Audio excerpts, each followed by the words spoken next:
आपने कभी न कभी सोशल मीडिया स्क्रॉल करते हुए एक आइलैंड के बारे में तो सुना ही होगा, जहां पेड़ों पर गुड़िया का बसेरा है। बेहद ही खूंखार और भयानक मुस्कान वाली गुड़िया, जिसे अगर आप अचानक से देख लें तो डर के मारे कलेजा मुंह को आ जाएगा और रातों की नींद तो आपकी उड़ ही जाएगी। समझिए, पापी गुड़िया से भरे इस आइलैंड को the island of dead dolls के नाम से जानते हैं। और आज मैं पंचम प्रकाश आपको बनाऊंगा चश्मदीद गवाह उस आइलैंड पर हुए दो मौत की कहानी का, जिसने इस आइलैंड को इतना शापित बना दिया है कि लोग सूरज ढलने के बाद वहां जाने की हिम्मत भी नहीं करते हैं। आप बस चैनल को जल्दी से सब्सक्राइब कर लीजिए और मैं आता हूं पूरी कहानी की तरफ। This is the world's largest collection of haunted dolls.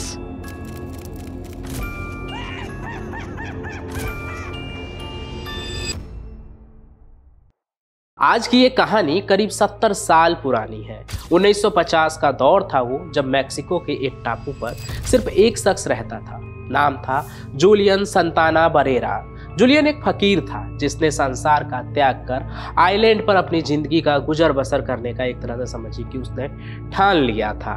एक दिन इस टापू पर वो घूम रहा था, तभी अचानक से उसे एक लड़की दिखी जो टापू से लगे नहर में डूब रही थी और जूलियन उसे चाहकर भी बचा नहीं पाया। लड़की तो डूब गई, उसकी मौत हो गई, लेकिन उसके हाथ में एक गुड़िया थी जो जूलियन को मिल गई।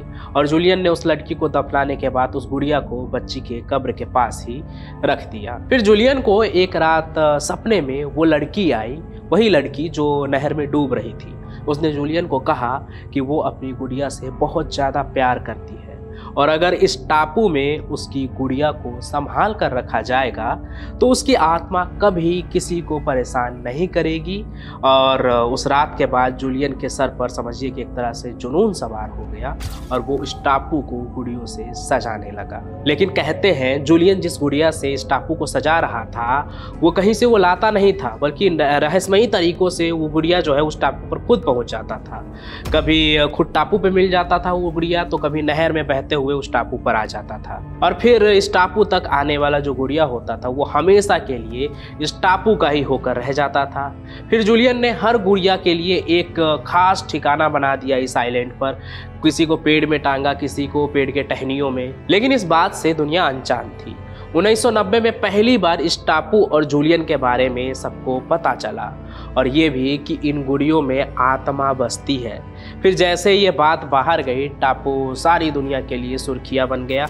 एक एक करके लोग यहाँ आने लगे। कई लोग अपने साथ कोई पुरानी गुड़िया भी लाते थे और फिर आइलैंड पर ही छोड़कर चले जाते थे। नतीजन गुड़ियों की तादाद इस आइलैंड पर हजारों से बढ़कर लाखों तक पहुँच गई। दुनिया सोच रही थी कि इस टापू का राज खुल गया है, सब कुछ उन्हें इस टापू के बारे में पता चल गया। लेकिन आगे इस टापू पर कुछ और होने वाला था, जिससे ये रहस्य और भी गहराने वाला था। असल में जूलियन के हिसाब से इस टापू पर सभी गुड़िया के अंदर जान थी। वो इंसान समझता था उन गुड़िया को और उसका ख्याल भी रखता था। लेकिन दुनिया वालों को ये बस उसका पागलपन लग रहा था कि वो ऐसा सोचता है कि गुड़िया में जान बसती है। लेकिन फिर आता है 21 अप्रैल 2001। एक सुबह नहर के पास जूलियन की लाश मिली। ये ठीक वही जगह थी जहां 1950 में गुड़िया वाली बच्ची की लाश मिली थी।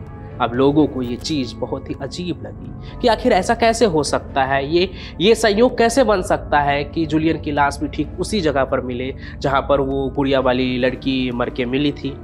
जिसके बाद वहाँ लोगों को ऐसा लगने लगा कि जूलियन की मौत नेचुरल तरीके से नहीं हुई है, बल्कि गुड़ियों की आत्माओं ने मिलकर उसका कत्ल किया है।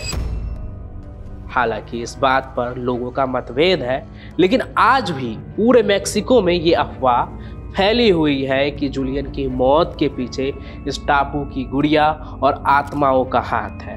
तब से लेकर आज तक इस टापू पर रात में कोई नहीं जाता है।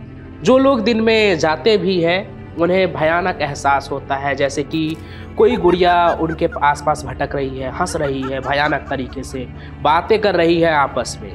अब इतना कुछ जानने के बाद तो ज़्यादातर लोग इस टापू के आसपास भटकने से भी डरते हैं। लेकिन हिम्मत वालों के लिए ये टापू एक टूरिस्ट स्पॉट बन गया है। एक डरावनी हॉरर टूरिस्ट स्पॉट जहां नहर में चलने वाली एक खास नाव के जरिए रोज सैकड़ों लोग उस आइलैंड पर पहुंचते हैं और टापू पर पहुंचकर गुड़िया के इस भयानक आइलैंड को देखते हैं और अपने साथ लाए हुए गुड़िया को छोड़कर चले जाते हैं। और साथ ही साथ कई लोग ये दावा भी करते हैं कि उन्हें एहसास होता है कि यहाँ पे कुछ तो है, इन गुड़िया में सच में कोई जान है। लेकिन कुछ लोगों को ये अफवाह भी लगता है। लेकिन सच ये है कि आज भी शाम ढलने के बाद कोई हिम्मत नहीं करता है कि उस आइलैंड पर रुक जाए। अब उस आइलैंड पर जूलियन तो रहा नहीं, लेकिन उसके रिश्तेदार अब उस टापू की देखभाल करते हैं। और ये गुड़ियों वाला जो ये टापू है, ये दुनिया भर में इतना मशहूर हो गया कि यूनेस्को ने भी इसे वर्ल्ड हेरिटेज घोषित कर दिया। लेकिन इस टापू पर सबसे पहले गुड़िया कैसे आई और आखिर जूलियन की लाश ठीक उसी लड़की के लाश वाले जगह पे कैसे मिली और आखिर वो लड़की थी कौन जो उस नहर में डूबकर मर गई, ये सभी बातें आज भी एक राज है जिसे लाख कोशिश के बाद भी कोई सुलझा नहीं पाया है। लेकिन मैक्सिको की ये जगह बहुत ही खास बन गई है जहाँ पर लोग घूमने जाते हैं। पर आपको खतरनाक गुड़िया वाली ये आइलैंड कैसी लगी कमेंट करके जरूर बताएं। साथ ही ये भी कि आप इस खतरनाक आइलैंड पर घूमने जाना पसंद करेंगे या नहीं, ये भी कमेंट करके जरूर बताएं। और हर रात 8 बजे मैं मिलूंगा आपको क्राइम की एक और चौंका देने वाली कहानी के साथ, सिर्फ और सिर्फ क्राइम कनेक्ट पर। तब तक के लिए धन्यवाद।